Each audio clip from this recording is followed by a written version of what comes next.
올해 수치만으로 본다면 2.5%라도 성장률이 OECD 국가들 중에서는 높은 측에 속합니다. 그런데 이제 문제가 뭐냐면은 우리나라가 내수 시장은 이제 구조적으로 깔아앉는 그 침체 상태에 들어갔다 이렇게 좀 볼 수가 있을 것 같습니다. 다만 이제 일본이 장기 침체에 들어가게 되는 것이 인구가 엄청나게 고령화되면서 들어가게 되는데 그 부분은 우리나라는 아마 일본보다 더 심하게 겪게 될 것입니다. 안녕하세요. 머니인사이드 구독자 여러분 반갑습니다. 저는 미래세 자산운용 고문으로 있는 김경록입니다. 경제, 자산시장 그리고 노후, 은퇴 설계에 관한 부분을 좀 말씀드려 볼까 합니다. 다들 이제 안 좋다고 이야기들 하시는데요. 우리나라가 올해 1분기에 이제 GDP 데이터를 보고 2.6% 성장을 한다고 그랬다가 8월 달에 이제 KDI에서 이제 2.5%로 이제 성장률 전망치를 조금 낮추었습니다. 세계적으로 OECD 국가들에 비해서는 우리나라 올해의 하여튼 성장률은 탑에 속합니다. 그러니까 성장률이 나쁜 것은 아니었는데요. 문제는 작년에 워낙 안 좋았기 때문에 작년 대비해서 높은 것이지 실제로는 그렇게 이제 좀 높지 않다 이런 것 때문에 조금 경제에 대한 우려를 하는 것 같고요. 여하튼 올해 수치만으로 본다면은 2.5%라도 성장률이 OECD 국가들 중에서는 전혀 낮은 편이 아니고 높은 측에 속합니다. 그런데 이제 문제가 뭐냐면은 우리나라의 이제 경기가 안 좋은 것은 주로 내수를 통해서 많이 느끼게 되는데요. 수출은 계속 좋습니다. 그래서 경제 전망치를 수정하면서 수출 증가율은 더 높였습니다. 그런데 수정하면서 내수는 더 낮추어 버렸습니다. 그게 이제 내수라고 하면은 여러분들이 설비 투자, 건설 투자 같은 것, 소비 이런 것들을 이제 내수라고 그러는데요. 이 부분은 이제 애초보다 더 낮추었고 수출은 더 높였습니다. 그래서 우리나라의 지금 현재까지도 여전히 수출 환경은 괜찮은 편입니다. 그런데 내수는 설비 투자도 안 좋고 건설 투자도 여전히 못 살아나고 있고요. 소비는 더 생각보다 조금 더 안 좋은 쪽으로 계속 흘러가고 있습니다. 그래서 이것 때문에 이제 양극화가 심하게 이제 일어나는 그런 상황이고요. 이런 양극화는 앞으로 이제 지속될 것으로 보아집니다. 그래서 아마 여러분들 계속 아마 피부로 느끼는 경기는 안 좋다 이렇게 느끼시게 될 것 같고요. 우리나라 수출은 좋고 이제 내수는 안 좋다고 보니까 올해 경상수지 흑자는 또 근래 이제 최대폭으로 증가합니다. 거의 800억 불대로 이제 넘어서게 되고요. 그다음에 내년에도 여전히 경상수지 흑자는 지속됩니다. 이걸 그래서 소위 말하면은 이제 불황형 흑자라고 그럽니다. 수출은 이제 그대로 괜찮은 상황에서 내수가 안 좋으면서 경상수지가 확대되는 그런 모습입니다. 그것 때문에 수치들은 괜찮은데도 불구하고 사람들이 경기가 참 안 좋다 이렇게 느끼게 되는 것인데요. 이게 이제 수출과 내수의 양극화된 모습 때문인데 이거는 우리나라도 이전부터 이제 계속 종종 꽤 있어 왔는데요. 문제는 앞으로 아마 내수 시장, 건설 투자, 설비 투자가 약간 살아날 수는 있겠지만은 소비를 비롯해서 아마 내수는 계속 장기적으로 침체라고 봐야 될 것 같습니다. 그래서 지금 당장은 제가 우리나라 경제 상황을 이렇게 말씀드릴 수가 있을 것 같고 장기적으로는 우리나라가 내수 시장은 이제 구조적으로 깔아앉는 그 침체 상태에 들어갔다 이렇게 좀 볼 수가 있을 것 같습니다. 그래서 아마 그런 부분에 대한 대비가 필요하지 않을까 생각됩니다. 그래서 중국도 나름의 이제 그런 부분 때문에 좀 걱정을 하고 있고요. 일본 경제는 우리가 영어로 하면 이제 debt fueled asset bubble인데요. 쉽게 말하면은 부채를 많이 일으켜가지고 자산에 투자를 하면서 자산 가격이 버블이 생기고 이게 폭삭 내려앉아 버린 겁니다. 그게 이제 일본이 90년대부터 시작해서 장기 침체에 빠지게 된 주요 요인 중에 하나이고요. 그 다음에 일본 같은 경우에 이제 엔달러 환율이 거의 250엔 하다가 70엔대까지 떨어집니다. 어마어마한 엔화 초강세였거든요. 이게 이제 내수 버블을 또 크게 가져오게 됩니다. 이게 이제 우리나라하고 조금 다른 점이라 볼 수 있고요. 우리나라는 여전히 지금 환율도 1,300원 이러는데 일본은 어마어마한 엔화 강세를 가져왔던 것이고 그 다음에는 이제 가장 중요한 차이점 중에 하나는 우리가 왜 지금 중국과 오히려 중국을 일본하고 비슷한 이런 상황으로 매칭을 하냐 하면은 우리나라도 비슷한데 왜 우리나라는 저페니피케이션 이야기보다 중국을 더 저페니피케이션을 이야기하냐 하면은 우리나라는 세계 GDP 대비해 가지고 예를 들어 지금 일본이 1990년대 그 장기 침체에 들어가기 전에 미국 GDP의 거의 한 70에서 75% 정도 수준이었습니다. 경제 규모가 대단했었죠. 지금 중국이 딱 그 수준입니다. 그래서 그때 일본이나 지금의 중국 같은 경우 자기들이 내수로 소비나 건설 투자나 설비 투자로 자기들이 내수로 성장하지 않고 수출로 가지고 성장하기는 어렵습니다. 그런데 우리나라는 여전히 경제 전체 GDP 규모는 세계 시장의 아주 적은 부분에 속하거든요. 그렇기 때문에 우리나라 같은 경우에는 수출 시장이 좋으면 그래도 어느 정도의 성장률 하락은 좀 막아줄 수 있는 그런 특징이 있습니다. 그래서 이제 일본하고는 좀 다른 길이라고 보시면 될 것 같고요. 다만 이제 일본이 장기 침체에 들어가게 되는 것이 이제 인구가 엄청나게 고령화되면서 들어가게 되는데 그 부분은 우리나라는 아마 일본보다 더 심하게 겪게 될 것입니다. 그래서 그런 부분에서 일본과 다른 점은 일단 우리나라는 수출이 좋으면은 그래도 어느 정도 경제를 뒷받침해 줄 수 있을 정도로 조금 소규모 경제에 속한다는 것. 또 하나는 이제 인구 구조 면에서 오히려 일본보다도 더 심한 그런 인구 구조의 충격을 받게 될 것이라는 것. 그래서 이게 이제 일본과의 좀 차이점이라고 볼 수 있을 것 같고요.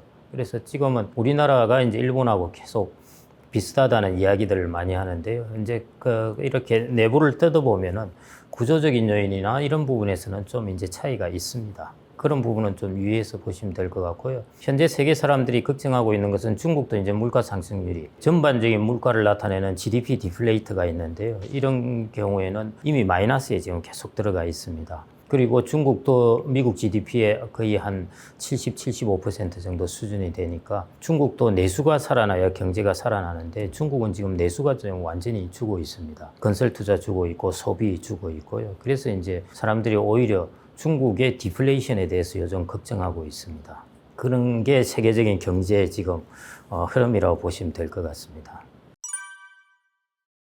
당연히 이제 큰 영향을 줄 수 있는데요. 인구 이야기를 여러분들이 지금 바로 닥치는 것처럼 그렇게 이제 생각하실 필요 없고요. 인구는 큰 항공모함처럼 천천히 영향을 주고 그 영향이 이제 계속 지속이 되면서 영향이 현재화되면 확 드러나게 되면은 이제 돌이킬 수 없을 정도로 큰 파급 효과를 가져오게 됩니다. 그래서 지금 같은 경우에는 이제 방향을 틀고 있다고 보시면 되고요. 그래서 아직 그 영향이 뭐 본격적으로 안 나타날 겁니다. 본격적으로 영향이 나타나는 것은 한 10년 정도 지나면은 이제 정말 그 영향을 크게 느끼게 될 거고요. 지금 느끼는 거는 이제 저 지방 도시와의 이제 차이, 이게 이제 인구 구조의 첫 번째로 느끼는 부분이고요. 이제 10년 정도 지나면은 전반적으로 느끼게 된다는 것이죠. 그때쯤 되면은 이제 영향을 주게 될 거고 그 시기를 넘어가면은 이제 확연하게 영향을 줍니다. 왜냐면은 서구 사회에서 이때 동안 지금까지 보지 못했던 그런 극심한 인구 구조 변화를 겪기 때문에요.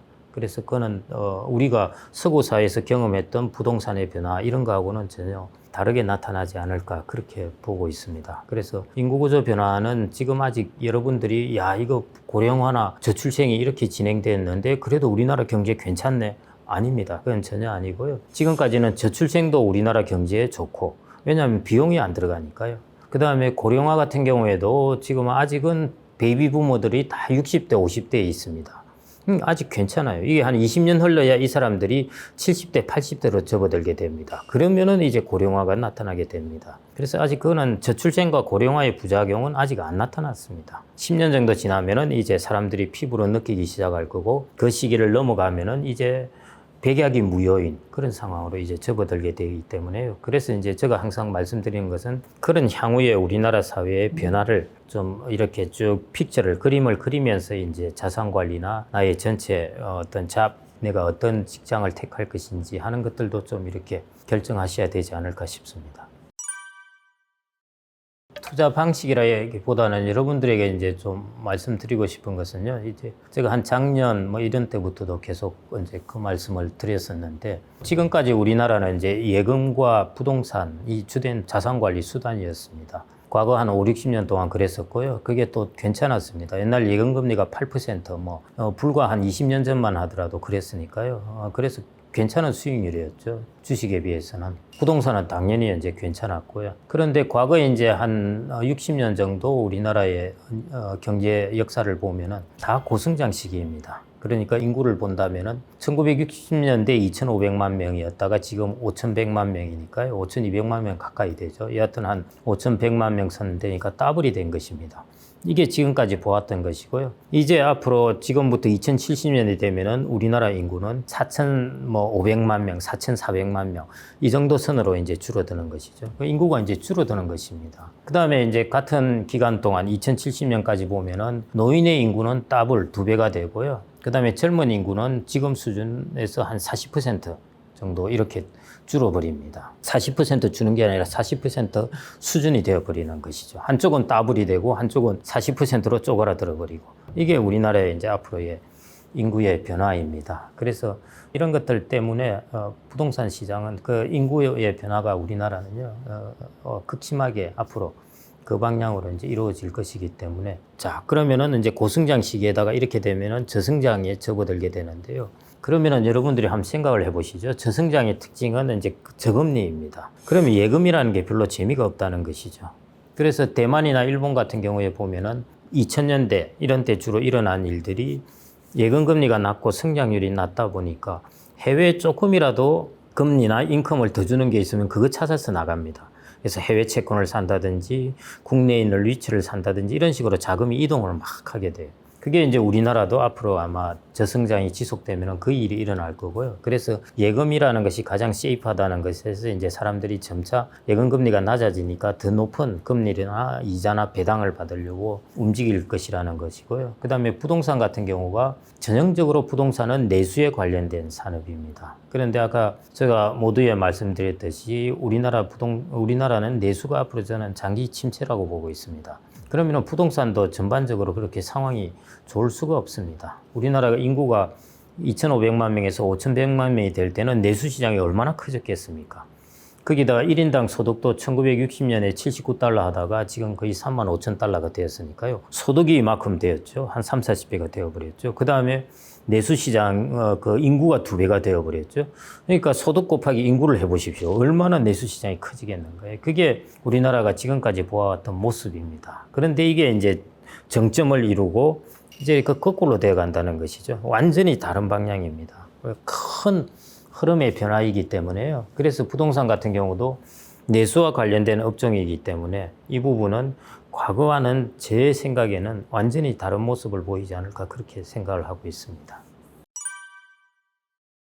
그래서 이제 부동산과 예금으로 주로 가지고 계신데 앞으로 우리나라가 저성장 저금리 내수의 장기 침체 상황에서는 이 자산의 서식지를 좀 옮겨야 되는 것인데요. 그래서 우리나라보다는 저성장을 하지 않고 어느 정도 성장률이 좀 유지되는 곳, 그 다음에 이제 인컴이 좀 더 높은 곳 이런 것들로 이제 자산을 옮기셔야 되는 것이죠. 그래서 이제 그게 이제 글로벌로 자산의 서식지를 지금까지는 그러니까 우리가 투자하는 자산관리 대상을 국내로만 계속 생각을 했다면요. 이제 글로벌로 다 봐야 됩니다. 그래서 여러분들이 앞으로의 변화 중에 관점의 변화 중에 제일 큰 것 중에 하나는 국내적 관점을 갖다가 이제 국경을 넘어서 전체 글로벌 관점에서 보고 여러분들의 자산을 선택하셔야 됩니다. 그러면 미국의 S&P 500이라는 주식도 있을 거고, 그 다음에 일본의 리츠도 있을 거고, 해외 채권도 있을 거고, 브라질 채권도 있을 거고, 다양한 것들이 여러분들의 이제 자산 범위에 들어오게 됩니다. 그런 것들을 통해서 여러분들이 이제 자산을 좀 분산을 하면서 관리를 하셔야 되고요. 지금까지 상대적으로 좀 심플하고 좀 편했습니다. 뭐냐면은 부동산과 예금이라는 걸 가져도 충분히 자산을 관리할 수 있었는데 이제 이걸 가지고는 자산 관리가 안 된다는 것입니다. 그래서 조금 더 복잡하고 조금 더 이제 머리를 써야 되고 조금 더 시야를 넓혀야 되는 그런 쪽으로 자산 관리가 이동한다고 보시면 되겠습니다. 그거는 지금 어디에 물어보더라도 다 마찬가지일 텐데요. 하여튼 제일 우량하니까 그런 거고요. 투자를 하려면은 가장 우량한 자산을 가져야 됩니다. 제일 중요한 것은요. 수익성이 좀 높다고 개인들이 아주 전문 투자자라면 모르겠는데 일반 투자자들이 아프리카의 수익성 높은 것을 찾아 투자한다? 이런 것은 쉽지 않습니다. 그래서 가장 쉽게 생각할 수 있고 가장 우량한 자산이라고 생각되는 것들이 보면은 이제 미국이죠. 미국의 이제 기업들의 경쟁력도 좋고 자본시장의 하부 구조도 좋고 그다음에 인구 구조도 선진국 중에서는 거의 제일 좋을 겁니다. 앞으로. 그 다음에 군사력이라든지 지정학적 위치, 그 다음에 아시다시피 거기는 석유는 이미 수출할 정도 상황이니까요. 농산물 작업 수출, 이런 여러 가지 면에서 본다면은 가장 우량한 지역이라고 볼 수가 있습니다. 그래서 이제 그쪽으로 자산을 투자하는 것이고요. 전 세계 시가총액, 주식 시가총액 중에서 미국이 차지하는 비중이 제가 얼마 전에 볼 때가 한 45%라 했는데 뭐 이제 전 세계 시장을 어디까지 포괄하냐에 따라 다르기는 한데요. 대략 한 절반 정도는 정도는 된다고 보시면 되겠습니다. 그러니까 미국의 주식시장에 자본을 넣는다는 것은 여러분들이 전 세계 시가총액의 한 절반 정도의 내 자산을 넣는 것이고요. 우리나라에 넣는다는 것은 우리나라는 한 2%가 안 됩니다. 그러니까 우리나라는 아주 조그마한 정도의 영역이고요. 미국은 아주 전 세계 시장의 한 50%를 포괄하는 시장이라고 보시면 되겠습니다. 그래서 그런 면에서는 그쪽에 하는 게 낫고요. 그 외에 중국이나 인도나 베트남이나 이런 것은 이제 또 좀 더 다르게 제가 길게 말씀드려야 되는데, 여러분들이 주식이라는 기업을 가질 때는 우량한 기업 이런 거라면은 선진국 중에서 이미 성숙을 해버려서 기업의 경쟁력이 없으면 모르겠는데요. 유럽 같은 경우는 좀 그렇죠. 그런데 미국 같은 경우는 여전히 지금 새로운 기업들이 사실은 다 미국 쪽에서 기업들이 나왔지 않습니까? 그런 면에서는 아직도 나의 자산을 갖다 놓을 수 있는 곳이라고 볼 수 있겠습니다. 뭐 별다른 게 없고요. 2040, 2030이야 당연히 이제 뭐 젊으니까 주식의 비중을 충분히 높여도 되는 것이고요. 이제 4050으로 넘어갈수록 그게 여러분들의 그냥 타겟 데이트 펀드에서 주식의 비중하고 비슷하게 가면 된다고 보시면 되겠습니다. 타겟 데이트 펀드 보면은 자기가 은퇴할 시점에 가까울수록 주식의 비중을 쭉 줄였다가 은퇴 시점에는 거의 한 20% 정도 전후 정도에서 주식의 비중을 계속 유지해 가거든요. 대략 그런 흐름이라고 보시면 되겠습니다. 제일 처음 시작할 때는 100에서 80% 정도 채워서 가면 되고요. 그 다음에 비행기가 마치 그 착륙할 때 모습처럼 이렇게 쭉 주식의 비중을 줄어 들어갑니다. 그래서 착륙했을 때 주식의 비중은 대략 한 20% 정도. 예, 그 정도 그렇게 하시고 중간에 할강하듯이 쭉 주식의 비중을 줄여 나가는 것. 그 정도 흐름으로 그게 동적으로 시간에 따라서 자산 배분을 달리 한다고 해서요. 동적 자산 배분이라고 하는데 그렇게 자산 배분하시면 될 것 같습니다.